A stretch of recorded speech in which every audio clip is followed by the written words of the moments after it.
स्वामी समर्थ, तुम्हा सर्वांचं माझ्या चॅनलमध्ये मनापासून स्वागत आहे। तर बघा, आज आहे संकष्ट चतुर्थी। आज आहे 30 डिसेंबर, वार आहे शनिवार आणि आज आलेली आहे या मार्गशीर्ष महिन्यातील संकष्ट चतुर्थी। ही चतुर्थी मार्गशीर्ष महिन्यामध्ये आलेली आहे, तसेच या 2023 मध्ये शेवटची चतुर्थी आहे। यामुळे या चतुर्थीला अनन्यसाधारण महत्त्व दिलं जातं। त्यामुळे या दिवशी आपल्याला गणपती बाप्पांची उपासना आराधना करायची आहे। गणपती बाप्पांना प्रार्थना करायची आहे की लवकरच 2024 जे येणार आहे त्यामध्ये माझ्या आयुष्यामध्ये सुख शांती कायम टिकून राहू द्या, अशी तुम्हाला गणपती बाप्पांना मनोभावे प्रार्थना करायची आहे।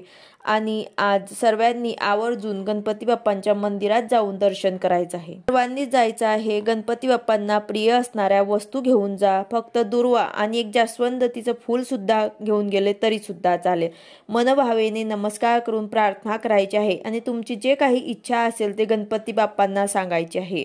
कारण गणपती बाप्पा जे आहे ते प्रत्येक इच्छा पूर्ण करणारे, विघ्न दूर करणारे गणपती बाप्पा आहे। यामुळे आज आपल्याला आवर्जून गणपती बाप्पांच्या मंदिरात जायचं आहे आणि आपल्याला घरामध्ये सुद्धा गणपती बाप्पांची विधिवत पूजा करायची आहे, अभिषेक करायचा आहे। तसेच आपल्याला या दिवशी काही उपाय सुद्धा करायचे आहे।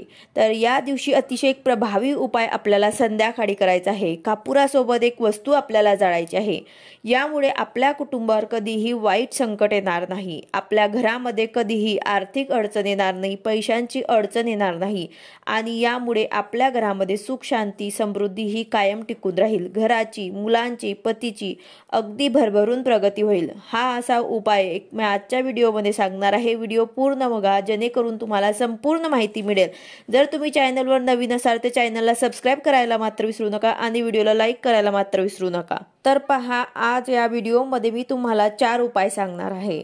अगदी एका मिनिटाचे उपाय आहे, पण अतिशय प्रभावी उपाय आहे। आणि आज आपल्याला हे उपाय आपल्या घरावरती येणारे संकट, विघ्न, कुटुंबातील दारिद्र्य, अडचणी दूर करण्यासाठी आवर्जून आपल्याला हे उपाय करायचे आहे किंवा ज्या अडचणीनुसार तुम्हाला हे उपाय करायचे आहे। हे उपाय आपल्याला संध्याकाळीच करायचे आहे। दिवे लागण्याच्या वेळे आपण करू शकतात। अगदी 6 नंतर आपण कधीही रात्री 9 पर्यंत हे उपाय करू शकतात। आता पहिला उपाय जो आहे तो मी तुम्हाला सांगणार आहे। तो उपाय आपल्या घरामध्ये सुख शांती समृद्धी पैसा ऐश्वर्य टिकून राहण्यासाठी आपल्याला हा उपाय करायचा आहे। हा उपाय करण्यासाठी आपल्याला 5 लवंग लागणार आहे। अखंड लवंग घ्यायचे आहे। फूल असलेल्या आपल्याला लवंग घ्यायचे आहे। कुठनंही तुटलेल्या फुटलेला लवंग आपल्याला घ्यायचा नाही आहे। यानंतर 3 कापराच्या वड्या आपल्याला घ्यायच्या आहे। भीमसेनी कापूर जर असेल तर आवर्जून घ्या। भीमसेनी कापूरचे अनेक फायदे आहेत। 3 तुम्हाला हिरवी वेलची घ्यायची आहे आणि हा उपाय आपण शनिवारी सुद्धा करू शकता। तर योगायोग बघा, आज शनिवार सुद्धा आहे, संकष्ट चतुर्थी सुद्धा आहे, तर हा उपाय करायला तुम्ही मात्र विसरू नका। तर या 3 वस्तू आपल्याला घ्यायच्या आहे आणि ह्या 3 वस्तू आपल्याला एक मातीचं भांडं घ्यायचं आहे किंवा मग तुम्ही पंती सुद्धा घेऊ शकतात आणि त्यामध्ये आपल्याला हे जाळायचं आहे। हे तुम्हाला तुमच्या देवघरामध्ये जाळायचं आहे आणि यानंतर हे पूर्ण जाळायला लागलं की त्यानंतर आपल्याला पूर्ण घरभर आपल्याला घेऊन हे फिरायचं आहे। म्हणजे आपल्या घरात त्याचा धूर झाला पाहिजे। ते असं केल्यामुळे आपल्या घरातले दोष जे आहे ते दूर होतात। आपल्या घरामध्ये काही नकारात्मक ऊर्जा असेल, वाईट शक्ती असेल किंवा पितृदोष असेल तर ते सुद्धा दूर होतात आणि आपल्या घराची अगदी भरभरून प्रगती होते। सुख शांती आपल्या घरामध्ये टिकून राहते। यासाठी आपल्याला हा उपाय करायचा आहे। यानंतर दुसरा जो उपाय आहे तर हा उपाय आपल्याला आपल्या घरातील त्रास दूर करण्यासाठी, कुटुंबातील भांडणे दूर करण्यासाठी, आजारपण दूर करण्यासाठी, पैसा घरात टिकत नसेल तर हा उपाय आपल्याला करायचा आहे। तर हा उपाय आपल्याला कसा करायचा आहे तर बघा, तर आपल्याला आपल्या घरामध्ये रोज, आजच नाही तर आजच पासून आपल्याला दररोज हा उपाय करायचा आहे। 2 लवंग आणि 2 कापराच्या वड्या आपल्याला हे संध्याकाळी आवर्जून जाळायचे आहे आणि जो धूर आहे तो आपल्या घरामध्ये सर्वीकडे आपल्याला फिरवायचा आहे। आपल्या घरामध्ये सर्वीकडे आपल्याला दाखवायचा आहे। यामुळे आपल्या घराचं संरक्षण होत असतं। कुठल्याही प्रकारच्या संकटांपासून आपल्या घराचं संरक्षण होत असते आणि आपल्या घरातल्या कुटुंबामध्ये एकोपा सुद्धा राहतो। तर यासाठी आपल्याला हा उपाय करायचा आहे। जर तुमच्या घरामध्ये भांडणं किंवा काही वादविवाद होत असतील तर हा उपाय नक्कीच तुम्ही करा। आजपासून हे उपाय तुम्ही दररोज तुमच्या घरामध्ये करत जा, जेणेकरून तुमच्या घरामध्ये सर्व सदस्यांमध्ये एकोपा निर्माण होईल आणि वादविवाद जे भांडणं आहेत ते सुद्धा होणार नाही। यानंतर तिसरा जो उपाय आहे तो उपाय आपल्याला करिअरमध्ये प्रगती होण्यासाठी तुमचा व्यवसाय असेल, व्यवसायामध्ये प्रगती होण्यासाठी, नोकरी असेल, नोकरीमध्ये प्रगती होण्यासाठी, किंवा मग तुम्ही शेती वगैरे करत असेल, काही धंदा करत असतील तर त्यामध्ये तुम्हाला प्रगती व्हावी किंवा मग मुलांची प्रगती व्हावी यासाठी तुम्हाला हा उपाय करायचा आहे। तर हा उपाय तुम्हाला कसा करायचा आहे की एक तुम्हाला विड्याचं पान तुम्हाला घ्यायचं आहे आणि या पानावरती तुम्हाला एक लवंग ठेवायचे आहे, एक सुपारी ठेवायची आहे, एक वेलची ठेवायची आहे आणि ही तुम्हाला गणपती बाप्पांना अर्पण करायची आहे आणि प्रार्थना करायची आहे की तुम्हाला तुमच्या कामामध्ये यश मिळावं, तुमची प्रगती व्हावी अशी तुम्हाला गणपती बाप्पांना प्रार्थना करायची आहे। आणि हा उपाय तुम्हाला गणपती बाप्पांच्या मंदिरात जाऊन करायचे आहे। म्हणजेच तुम्हाला गणपती बाप्पांच्या मंदिरात जाऊन हे जे आहे एक पान, विड्याचं पान, त्यावर ते सुपारी, एक वेलची, एक लवंग जे आहे ते तुम्हाला गणपती बाप्पांना अर्पण करायचे आहे।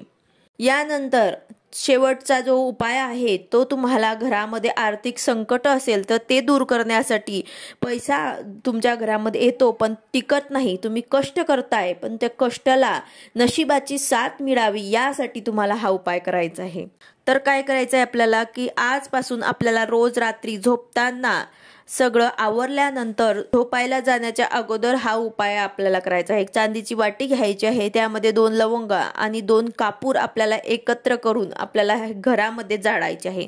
असं केल्याने बघा, आपल्या वास्तुशास्त्रानुसार असं सांगितलं जातं की असं केल्यामुळे पैशांची चणचण घरामध्ये भासत नाही, घरामध्ये लक्ष्मी ही स्थिर राहते आणि आर्थिक समस्या सुद्धा दूर होतात। यानंतर आज आपल्याला संध्याकाळी एक अजून उपाय करायचा आहे, तो म्हणजेच 5 कवड्या आपल्याला घ्यायचे आहे आणि 5 लवंग घ्यायचे आहे आणि एका आपल्या लाल कपड्यामध्ये आपल्याला हे बांधायचं आहे आणि आपल्याला एक पुटली तयार करायची आहे आणि हे जे आहे ते आपल्याला लक्ष्मी माताच्या चरणाशी लावायचे आहे, गणपती बाप्पांच्या चरणाशी लावायचे आहे। आणि यानंतर हे पुटली जे आहे ते तुम्हाला तिजोरीमध्ये, जिथे तुम्ही पैसे ठेवत असाल तिथे तुम्हाला ठेवायचं आहे। लक्ष्मी माता हे खुश होईल आणि आपल्या घरामध्ये नेहमी बरकत होईल आणि पैसा हा येऊ लागेल आणि टिकू लागेल।